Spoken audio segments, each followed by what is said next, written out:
Here, he'd calm down and let me go.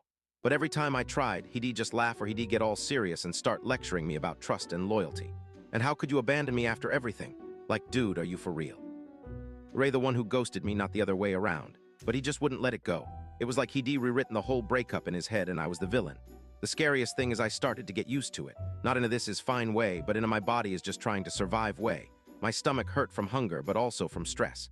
And I kept thinking, okay, if I just wait this out, eventually someone will come looking for me. But then I realized who though.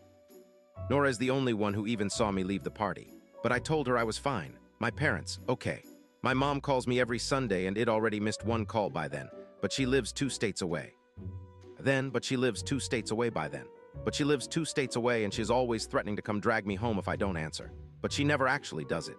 My dad and I aren't close. He'd probably just assume I was busy. I kept replaying every conversation it had that week, wondering if anyone would even notice right away.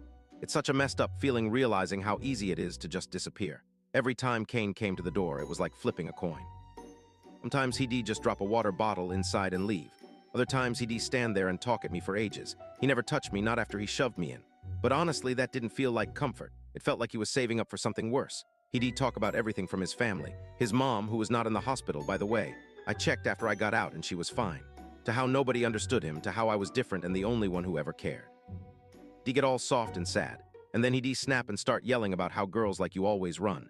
And maybe now y'all learn what it's like to be left. No joke. The whiplash was insane. I didn't just sit there crying either. I was pissed. Like I kept thinking, screw this guy. I'm not just going to wait around hoping he decides to let me go.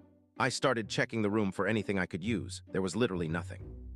It's the mattress, a plastic bottle, and a couple of granola bar wrappers.